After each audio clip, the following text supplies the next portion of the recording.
Part 1 में हम लोगों ने जनरली जो लाइफ प्रोसेस का इंट्रोडक्शन होता है वो डिस्कस किया था। मैंने बताया था कि उसमें 4 मेन प्रोसेस बार बार बता रही हूँ, याद करवा रही हूँ, इसीलिए ताकि कंफ्यूज ना हो आप। 4 प्रोसेस हमें डिस्कस करनी थी, जिसमें पहली थी हमारी न्यूट्रिशन।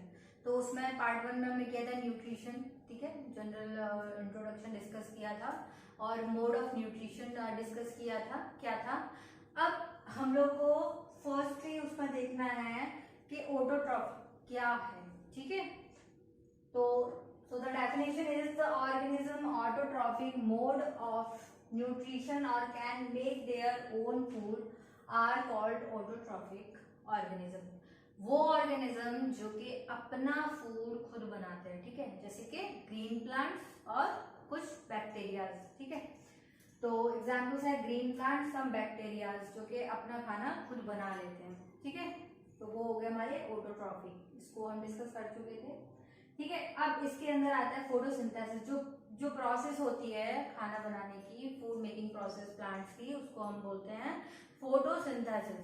अब डेफिनेशन हम बोलते आए हैं, food making process of plants is called photosynthesis.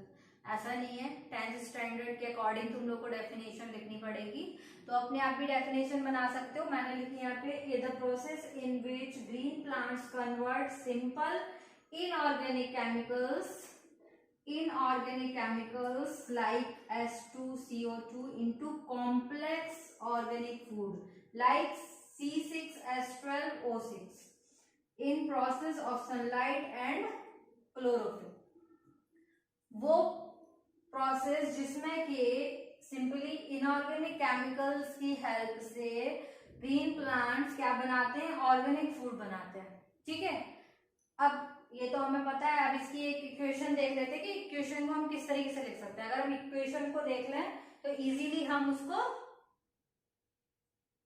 कर सकते हैं। अब यहाँ पे आप देख रहे हो बैलेंस्ड लिखी है मैंने बुक में।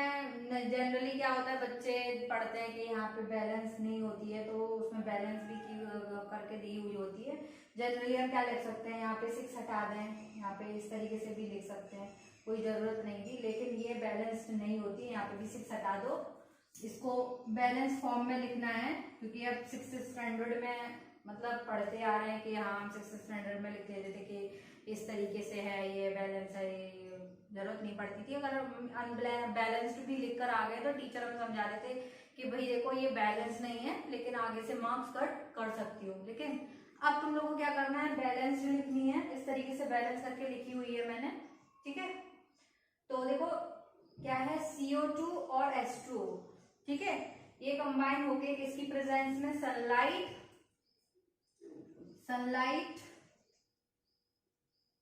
और क्या है, फोटोसिंथेटिक पिगमेंट क्लोरोफिल, ठीक है,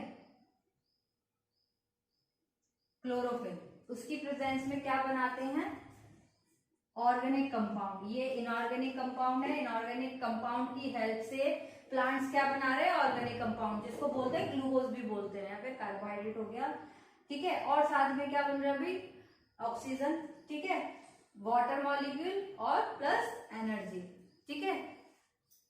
ये हो गई इक्वेशन। अब ये जो पूरी फोटोसिंथेसिस है, इसमें 3 मेन स्टेप होते हैं, ठीक है, 3 मेन स्टेप होते हैं। कौन कौन से होते हैं, फर्स्ट स्टेप है, याद रखो, absorption of sunlight by chlorophyll. अब भाई सीधी सी बात है, कुछ ना कुछ तो हमें, जैसे अब हम बात करें कि हमें पानी किसी चीज में लेना है, तो हम कुछ जनरली बाउल लेंगे या बॉटल लेंगे, उसमें पानी को रखेंगे कंटेन, ठीक है। यहाँ पर भी कंटेन करने के लिए हम लोगों को क्या चाहिए, कुछ चाहिए, ठीक है। अब भाई प्लांट्स के बर्तन तो होते नहीं है, तो उनके पास क्या है, एक फोटोसिंथेटिक पिगमेंट है, जिसको हम क्या कहते हैं, क्लोरोफिल। सुन रखा है सबने, ठीक है। अब यहाँ पे एक जो टर्म देख रहे हो क्लोरोफिल, मैंने यहाँ पे क्लोरोप्लास्ट भी तो लिख सकती थी, है ना, लेकिन यहाँ क्लोरोप्लास्ट और क्लोरोफिल में थोड़ा सा डिफरेंस है, समझ लो। क्लोरोप्लास्ट में, ठीक है, क्लोरोप्लास्ट का एक पार्ट है क्लोरोफिल, ठीक है।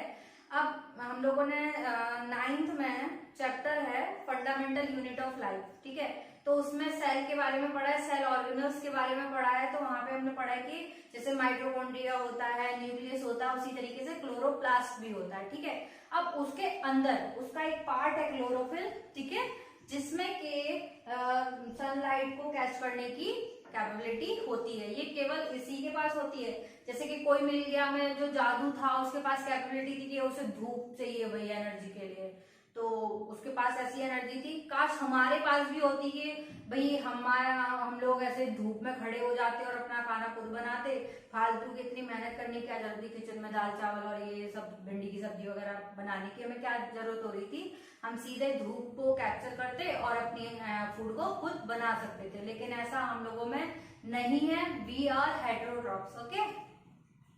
तो फर्स्ट स्टेप है absorption of sunlight by chlorophyll. Chlorophyll की हेल्प से ही सनलाइट को एब्जॉर्ब किया जाएगा सबसे पहले, ठीक है, क्योंकि ये मेन इंग्रेडिएंट है भाई।